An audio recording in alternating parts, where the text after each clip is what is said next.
Greetings YouTube, welcome back to my sketchbook.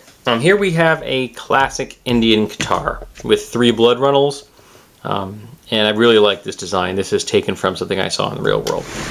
Here we have a Battleaxe, and I very much like this blade. I think I did an excellent job with that design. I really do. I think I really knocked that one out of the park. I was very happy with that. Very elegant, with convex spiraling in 2 different directions. It has kind of an Indian theme in that with that shaft. And here we have a dwarven glaive, short, stout, with a blade inspired by an actual scalpel. And I really like that. It's just a no-nonsense, pragmatic, functional design. Now here we have something I was going for. This is a double-ended weapon, so it's a battle staff. This end is kind of a lozenge shape. It's a heavy, just a weight. And this was the blades are all thin, but the weights are attached to them, so you get this incredible amount of power behind this thing. This is a no mess around. You hit something with this, they're going to feel it, but if you miss, your recovery time is going to be forever. Here we have a sword that is very silly. That's just a silly sword. Here we have another interesting, but may possibly left this less silly design for half-handing. So you could actually reach up on the blade, and this is sort of inspired by the Klingon designs. Here we have an elven scimitar, and it's a design. I really like this design. I think I really got this perfect. Dude, I think I really did some nice elven and dwarven work in my career.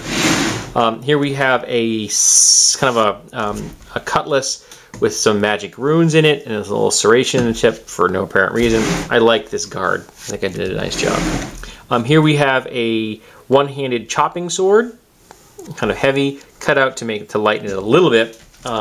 May work, may not work. Here we have a silly pole arm, very much out of fantasy art, just kind of dumb, but it was something I was trying. Here we have something I think was quite cool. It was a combat cleaver. And oddly enough, I recently saw a chef company that produced a cleaver that is almost identical to this. The edge is a little bit different. It's just a little bit, but it's very similar to this. It cracked me up. And I'm like, hey, I designed that. I designed something like that. Here we have another kind of an dwarven ergosh design. So a chopping blade here and a piercing blade here. The small can be used two-handed or one-handed. Here we have a device you strap to your forearm. So this right here, or the belt strapped to across your wrist and across your forearm, and this whole thing then sits over your hand, so that blade sticks out like that. This is something inspired right out of like Conan the Barbarian. Here we have a design that I have always loved. I think this was just so cool. I did this and this kind of this primitive tied in place vibe in here with the back spike, and I loved all these curves. And this pommel down here, I love this thing. I really was always very, very happy with that design. Here we have a Battleaxe, which I think is also kind of over the bulky, but I like this. If I'd gotten the scale better, shrunk this whole thing down by about 30%, it would have been a little less silly. But I like the design regardless. Now here we have something that I really was quite happy with. I wanted to come up with a mace type design that had piercing capacity. So it's got a square thing, diamond shaped weights on either side, heavy counterweight here. So this is a two-handed design, all about delivering a lot of impact in very small points. So it's a combat pick essentially. Here we have a silly sword right out of a fantasy setting that makes no sense whatsoever. It's just silly. But like I said, you can't always win. Here we have an axe. I believe I designed this specifically for a Minotaur to carry. So it's a heavy two-handed weapon. Just a great axe. Here we have another great axe. This one has a butt spike, so this could be a dwarven ergosh or something like that, maybe used by an ogre or something like that.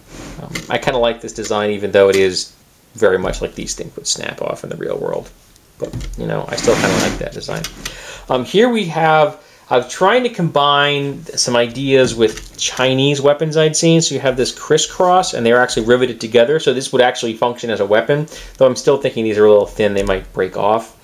But that's a nice design there. And I like the butt spike. Obviously, the shaft is between these two weapons, so it's a dual weapon.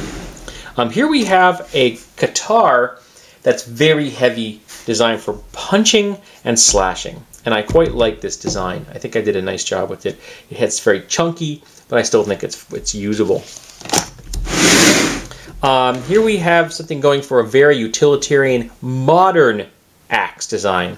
So this is like a tomahawk or a tactical blade, axe. This is the kind of thing you would see in the real world. 2 lanyard holds, so you could actually put a lanyard going this way. It would allow you to use it in either direction, so you could use it for close-up work or for heavier swinging or in combat.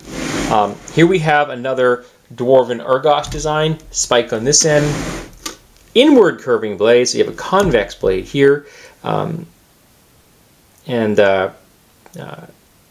the concave edge here, and a big hook here at the spike. I quite like the way that came out. I really do. I was very pleased with that design, even though this would probably not survive combat, having a blade like that. Here we have a kind of a spear gaff hook designed specifically for hooking your enemy. This is too thin. This is all right. I should have made this about 50% wider. 50% wider, and I think it would have been okay, but I didn't. The proportions aren't quite right. Here we have another battle staff. So we have a big, heavy. And these are all these are mirroring each other, which I quite like. I still think I made that a little big. It should have been a little bit shorter. And I like the blade down here. So I thought that's a pretty good job, good nice design for a battle staff. And again, my definition of battle staff is a weapon that has 2 dissimilar ends, but is double. Here we have a double-ended axe. Kind of something I stole from, I believe it was one of the Mummy movies, or this Scorpion King or something like that, but I stole that idea. Here we have a kind of an Indian double-headed axe and spike and pick on either end. So all metal, hollow where it has to be, so it isn't abysmally heavy. But I think this is a usable design and something that dwarves would probably really like. Here we have a design for an arrow which is intended to break off in the wound. So that is why they are designed this way. You would fire it, and then it would be tipped in poison, and then these would snap off, hopefully snap off, leaving a poisoned piece of metal inside the individual for the purposes of slaying them. And I tried to get some detail in here with the binding and the binding on the fletching, and I tried to make it look real as I could. This only has 2 fletchings. It's probably designed for a crossbow. Here we have something which I really, really liked. This was based off of a tool for doing scrapbooking. And it's got a trigger, and here's the Infinity Arms design. Infinity Arms, always ready, always armed. And it spins these things, and it's a combat handsaw. And you go in there and you just cut your opponent to death. And here is the port for charging it. I really like that design. It was just twisted. I see weapons everywhere. Here we have a Battleaxe with curving blades going in 2 directions. So you've kind of got a flame theme going on there. I quite like that. Here we have a polearm, a bladed military pick. Obviously there's a gap in there because I don't want to show the entire length of the wood. Here we have a heavy Morning Star, but you hold it in one hand and you swing it and you throw it. So this is designed both as a close weapon and as something you chuck, which is why there are spikes on this, so that when it's flying through the air, something is going to hit. So it's almost like a really deadly bolo. Here we have an over-the-top, it was inspired by a shepherd's hook. So it's very much, again, over-the-top. Bladed, it would probably not work in the real world, but I thought it was kind of strange and kind of cool. It had that kind of vaguely alien design to it. How we doing on time? Okay, now here we have a bow with a hand grip that would be used as in a pinch, and 2 small blades on either end. And then we have this design, which is a double-ended spear with a big blade in the middle, and it's all tied together with bindings and sets, I wanted to give it a primitive orc-like look. This is a weapon used by orcs. Speaking of orcs, we have an arm blade, big heavy one, and a absurdly large weapon that you used in 2 hands and designed for slashing. And this is all about the use by Klingons and orcs and things like that. That's what this is for. And it said arrow pointing, you point it that way when you're using it. So this rides on the outside of your forearm. So you're holding it like that, and then this whole thing in there. Very heavy, but potentially deadly.